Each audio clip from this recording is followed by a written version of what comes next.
Hi hello மக்களே, ரொம்ப இன்னைக்கு சிம்பிளான ஈஸியாக இவ்வளோ சீக்கிரமாக செய்யக்கூடிய ஒரு ரெசிபி தான் இன்றைக்கி பார்க்க போகிறோம். வாங்க நம்ம இப்போ பார்க்கலாம், வீடியோ பார்க்கலாமா? நான் இன்றைக்கி சும்மா ஈஸியாக செய்யக்கூடிய ஒரு ஜீரா ரைஸு, ஜீரகம் போட்டு ஒரு சோறு ஆக்க போகிறேங்க. முதல்ல சட்டி வச்சாச்சு, சட்டி காஞ்சிடுச்சு, எண்ணெயும் போட்டாச்சுங்க. இப்போ நம்ம இஞ்சி நான் இஞ்சி அரைக்கல்ல கட் பண்ணி வச்சிருக்கிறேன்.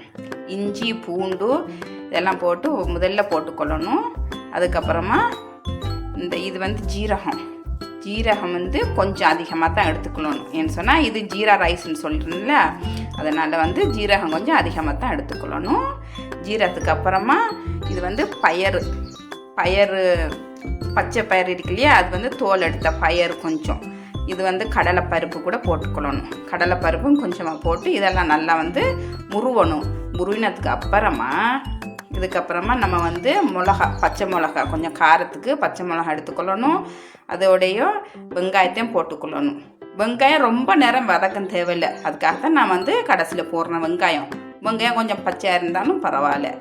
இந்த பருப்பெல்லாம் நல்லா வதங்கினதுக்கு அப்புறமா இதெல்லாம் போட்டு வதக்கிக்கொள்ளணும். நல்லா இதெல்லாம் வதக்கணும். இதில் நம்ம வேறு எதுவும் மசாலா எதுவும் போடுறது இல்லைங்க, ஜீரா இந்த பருப்பு அவ்வளோதான். இதெல்லாம் போட்டு கொஞ்சம் நல்லா முருவட்டும். முருவினதுக்கு அப்புறமா கொஞ்சம் நமக்கு உலைக்கு தேவையான, நம்ம எவ்வளோ அரிசி எடுத்துக்கிறோமோ அதே மாதிரி அதுக்கு கணக்கான உலைக்கு தண்ணியை ஊற்றிக்கொள்ளணும்.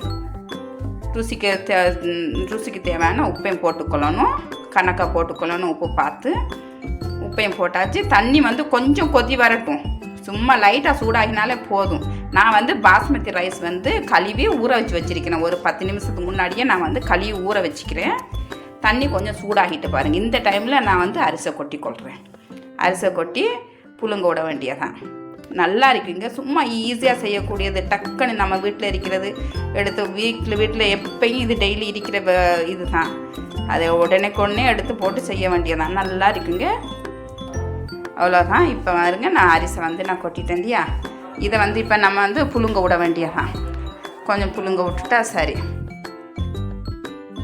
உப்பு பார்த்துட்டு கணக்காக பார்த்துக்கொள்ளணும். உப்பு பார்த்துக்கொள்ளணும். ஏன்னு சொன்னால் உப்பு நம்ம அரிசி போட்டதுக்கு அப்புறமா கொஞ்சம் கம்மியாக தான் தெரியும். கொஞ்சம் கசக்கிற மாதிரி, உப்பு கசக்கிற மாதிரி தான் இருக்கணும். அது சோறு புளிங்கினது அப்புறம் கரெக்டாக வந்துடும். ஏன்னு சொன்னால் அந்த பருப்பெல்லாம் போட்டிக்கிறேன் தானே, பருப்பு கொஞ்சம் அந்த உப்பை இழுத்துரும். அதனால் தண்ணியில் கொஞ்சம் நம்ம குடித்து பார்த்தாலே கொஞ்சம் தண்ணியில் உப்பு கொஞ்சம் அதிகமாக கசக்கிற மாதிரி தான் இருக்கணும், கொஞ்சமாக. அப்போ தான் அது கரெக்டாக வரும். இல்லைன்னு சொன்னால் உப்பு குறைவாக இருக்கும் சோத்தில்.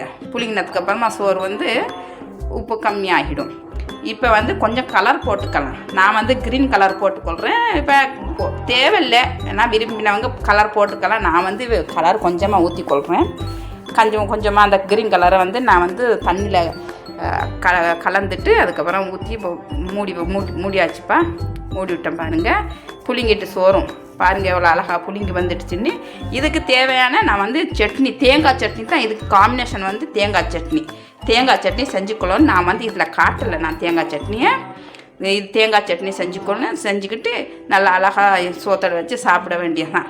அவ்வளோதாங்க, சோறு முடிஞ்சிடுச்சு. நான் இந்த சோத்தை மட்டும் தான் காட்டுறேன்னா வீடியோ. தேங்காய் சட்னி இன்னொரு அடுத்த வீடியோவில் போடுறேன். வீடியோ பார்க்குறவங்க கண்டிப்பாக மறக்காதீங்க. சப்ஸ்கிரைப், லைக் செஞ்சுக்கொள்ளுங்க. அடுத்த வீடியோவில் சந்திக்கலாம். அவ்வளோதாங்க.